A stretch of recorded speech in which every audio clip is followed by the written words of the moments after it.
Hello students, मैं नवीन गोस्वामी आप लोगों का स्वागत करता हूं आपके अपने ही चैनल इकोनॉमिक्स टाइम्स पर। आज हम पढ़ेंगे क्या? Money supply. मनी सप्लाई का मतलब क्या होता है?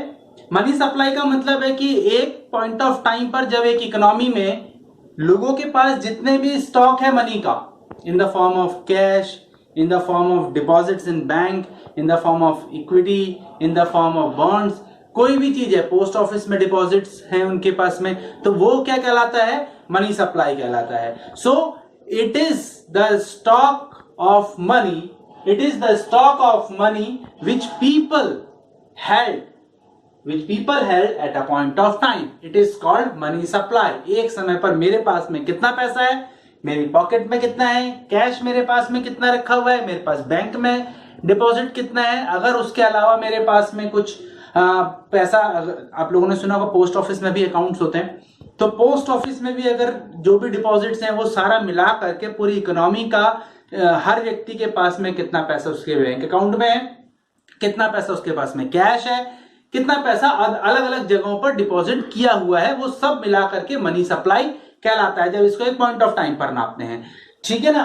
अच्छा, इसके बाद में क्या है? मनी सप्लाई को हम इस तरह से डिनोट करते हैं, एम मतलब मनी सप्लाई। इसका एक न्यूमेरिकल भी आ सकता है, या वैसा जनरली इसी तरह से पूछ भी लेते हैं, उसमें न्यूमेरिकल भी आ सकता है इसका। ठीक है ना? ये क्या है? M is equal to M1 plus M2 plus M3 plus M4, इसको मनी सप्लाई कहते हैं। ये M1 M2 M3 M3 M4 क्या होता है ये हम आगे पढ़ेंगे। उससे पहले दो चीजें आप लोगों को बताना चाहूंगा। क्या? पहली चीज ये कि लीगल टेंडर मनी क्या होती है, और दूसरी ये कि नॉन लीगल टेंडर मनी क्या है। लीगल टेंडर मनी का मतलब, देखो मनी तो मनी है, लीगल टेंडर और एक non legal tender. Legal tender money वो मनी होती है जिसको मिनिस्ट्री ऑफ फाइनेंस और आरबीआई अप्रूव करते हैं, जिस पर उनकी क्या होती है? सहमति होती है कि हाँ ये मनी मार्केट में क्या होगी, चलेगी। वही मनी क्या कहलाती है? लीगल टेंडर मनी कहलाती है। मतलब कि किसी भी प्रकार के करेंसी नोट्स, किसी भी प्रकार के करेंसी नोट्स, 2 रुपए से लेकर के 2000 रुपए तक के जितने भी करेंसी नोट्स हैं वो सभी लीगल टेंडर मनी कहलाते हैं। इसके अंदर में कॉइन्स नहीं आते। आप लोगों ने देखा होगा जितने भी 2 रुपए से लेकर के आप 2000 रुपए तक का कोई भी नोट उठाइए, उसके ऊपर लिखा रहता है क्या? Reserve bank of India. Reserve bank of India लिख दिया उसके ऊपर, इसका मतलब क्या है? कि उसको अप्रूव करा है, उसको ऑथराइज करा है रिजर्व बैंक ने। ठीक है ना? तो उसी तरह से जितने भी कॉइन्स होते हैं, 1 रुपए का नोट आता था पहले, शायद आप लोगों ने देखा हो, उसके ऊपर भी रिजर्व बैंक नहीं लिखा होता था।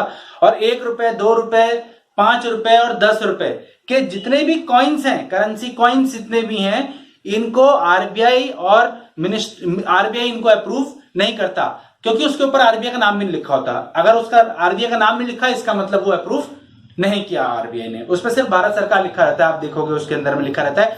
और ये करेंसी कॉइन्स को छापने की जो जिम्मेदारी है वो सेंट्रल गवर्नमेंट जो है और आरबीआई मिलकर के किसको देते हैं? मिनिस्ट्री ऑफ फाइनेंस मिलकर के किसको देते हैं? स्टेट गवर्नमेंट को देते हैं। स्टेट गवर्नमेंट अपने हिसाब से, अपने बजट के अकॉर्डिंग परमिशन लेकर के उतने करेंसी नोट्स को या उतने करेंसी कॉइन्स को, वो क्या करती है? इशू करती है, छापती है।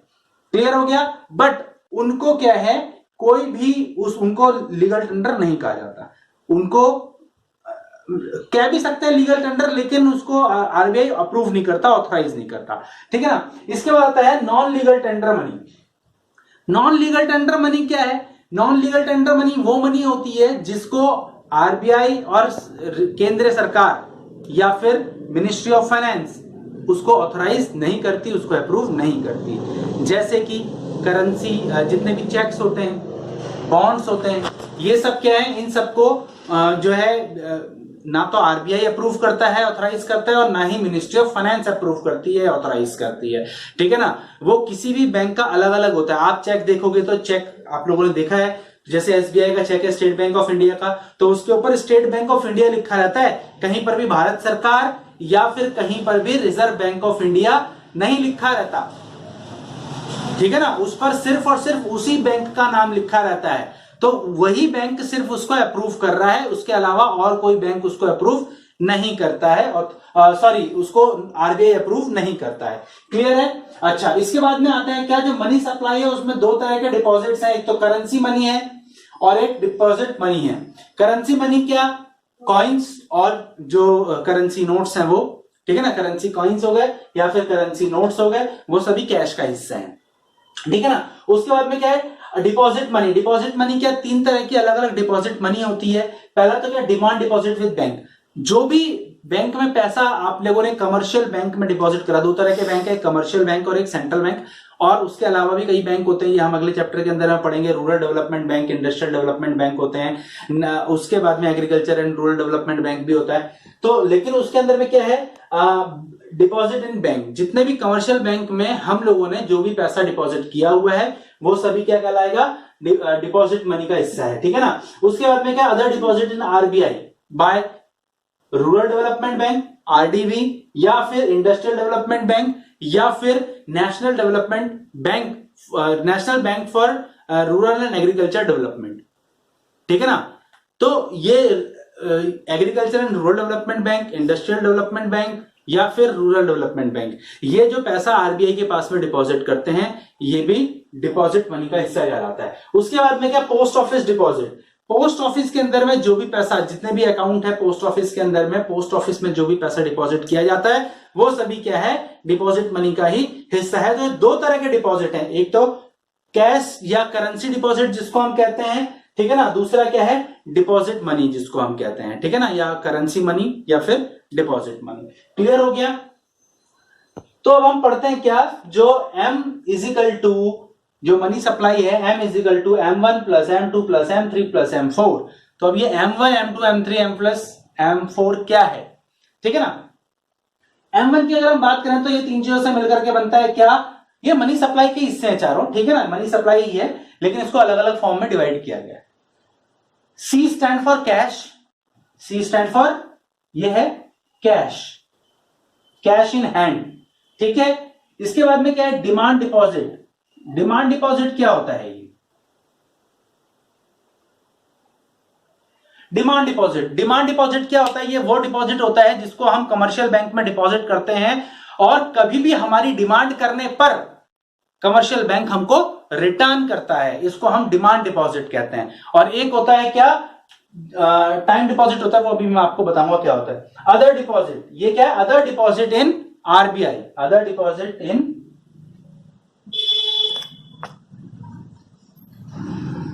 Other deposit with RBI.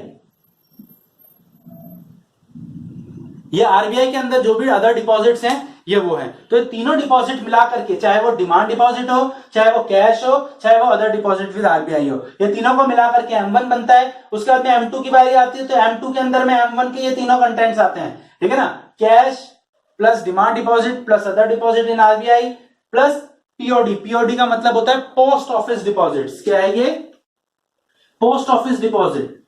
Post office के अंदर में जो भी डिपॉजिट होता है वो है ये, ठीक है ना, मतलब कि C plus DD plus OD plus POD. POD इसके अंदर में और जोड़ देंगे तो ये M2 बन जाएगा। अब M3 क्या है, M3 का मतलब है M1 प्लस TD, ये FD। M1 के अंदर में C plus DD plus OD plus TD, ये FD। टाइम डिपॉजिट या फिक्स डिपॉजिट क्या होता है, जिसको एक सर्टेन टाइम के लिए हम बैंक में डिपॉजिट कर देते हैं और उसके बाद में उसको विड्रॉ वहां से हम उस टाइम मेच्योरिटी से पहले नहीं कर सकते। फॉर एग्जाम्पल, मैंने 10,000 20,000 50,000 1 लाख रुपए कोई भी हमने क्या करा, बैंक में जाकर के फिक्स डिपॉजिट करा दिया, जिसको आप FD कहते हैं, ठीक है ना, और उसको बैंक में डिपॉजिट करा दिया और 1 साल के लिए करा दिया, तो 1 साल से पहले मैं उस पैसे को विड्रॉ नहीं कर सकता, ठीक है ना। पैसे को विड्रॉ नहीं कर सकता, लेकिन अगर मुझे बीच में जरूरत पड़ेगी तो मैं उसको विड्रॉ कर भी सकता हूं, बट उसके बदले में मुझे बैंक को सर्विस चार्ज देना पड़ता है। क्लियर है? उसके बाद में आते हैं M4। M4 के अंदर में क्या है, M3 ये पूरा और प्लस पोस्ट ऑफिस डिपॉजिट, ठीक है ना। तो ये M1 M2 M3 M4 ये चारों मिलाकर के क्या बनते हैं, मनी सप्लाई का हिस्सा है, ठीक है।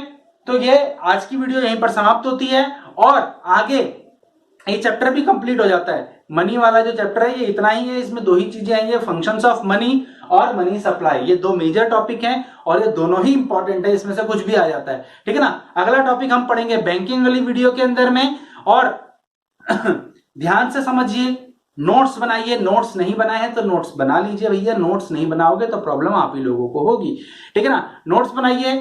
वीडियो अच्छी लगी, समझ में आया तो वीडियो को लाइक कीजिए, फ्रेंड्स में शेयर कीजिए और चैनल को सब्सक्राइब करना ना भूलें। Thank you very much.